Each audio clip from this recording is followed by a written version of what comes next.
Social మీడియాలో విద్వేషపూరితంగా పోస్టులు పెడుతూ తప్పుడు ప్రచారం చేసే వారిపై కఠిన చర్యలు తీసుకునేలా చట్టంలో మార్పులు చేస్తున్నట్లు హోంమంత్రి అనిత తెలిపారు.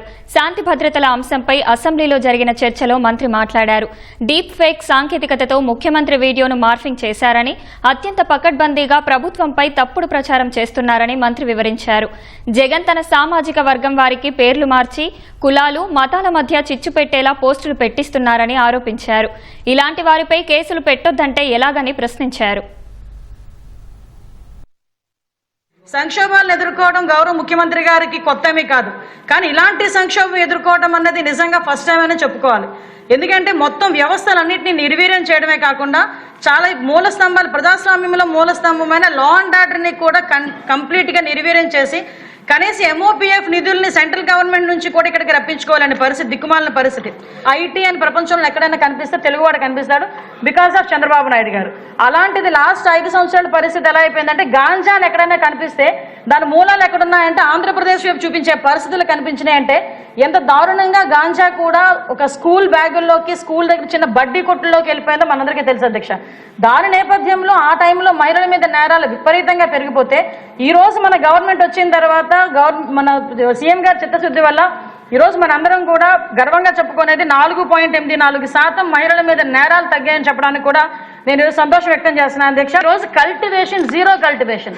ఆంధ్రప్రదేశ్లో గాంజా మొక్క కనిపించకుండా చేసిన ఘనత కూడా ఈరోజు మన ఎన్డీఏ కూటమి ప్రభుత్వాన్ని, అదేవిధంగా ఈగల్దని చెప్పి నేను ప్రత్యేకంగా అభినందించాలి అధ్యక్ష. లాస్ట్ 5 సంవత్సరాలు వాళ్ళ తాలూకు నిర్లక్ష్యం వల్ల ఒక జనరేషన్ని కోల్పోయాం. ఇంకా దీన్ని ఇంకొంచెం మనం గనక గట్టిగా పట్టుకోకపోతే, గట్టిగా దీని మీద నివారణ చర్యలు తీసుకోకపోతే, గవర్నమెంట్ పరంగా తీసుకోవాల్సిన నివారణ చర్యలు తీసుకుంటున్నాం.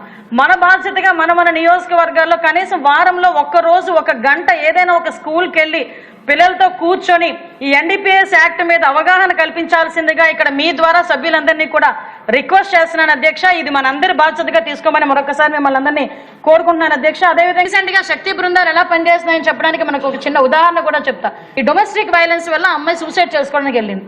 ఆ అమ్మాయిని తీసుకొచ్చి అమ్మాయిని చాలా జాగ్రత్తగా మోటివేట్ చేసి అమ్మాయిని సూసైడ్ చేసుకోకుండా వాళ్ళ ఇంటికి తీసుకెళ్తే అధ్యక్ష, ఈ రోజు మొన్న అదృష్టం ఏంటంటే ఆ డిఎస్సిలో ఆవిడ సెలెక్ట్ అయ్యి ఈరోజు టీచర్ ఉద్యోగానికి ఈరోజు అపాయింట్మెంట్ ఆర్డర్ తీసుకోవడానికి ఈరోజు ఇక్కడికే వస్తుంది అధ్యక్ష. ఫోరెన్సిక్ కి సంబంధించి మన గవర్నమెంట్ వచ్చిన తర్వాత పెండింగ్ ఎన్ని ఉన్నాయో తెలుసా?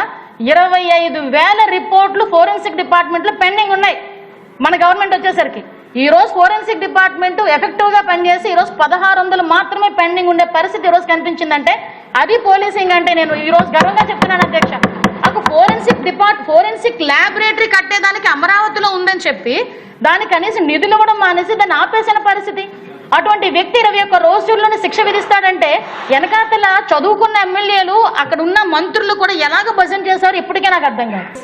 ఒక ఆర్గనైజ్డ్ క్రైమ్ చేయటానికి ఎంతకైనా తెగిస్తాడని చెప్పడానికి ప్రపంచం మొత్తం మీద ద బెస్ట్ ఎగ్జాంపుల్ చెప్పాలి అంటే జగన్మోహన్ రెడ్డి పేరు చెప్పొచ్చు. సోషల్ మీడియా ఇలా ఇష్టానుసారంగా మాట్లాడుతున్న వాళ్ళ మీద కూడా ఈరోజు ప్రత్యేకంగా దృష్టి పెట్టి వాళ్ళు చర్యలు తీసుకునే విధంగా ఒక చట్టాన్ని తీసుకురావడానికి ఈ రోజు మనందరం కూడా సిద్ధంగా ఉన్నాం అధ్యక్ష. ఎక్కడైనా చాలా మంది ఏమనుకుంటున్నారంటే మేము ఎక్కడో ఉన్నాం కదా, మేము ఇక్కడ పోస్ట్ పెడితే మమ్మల్ని అక్కడికి వచ్చి ఏమీ చేయలేరు అనుకుంటున్నారు.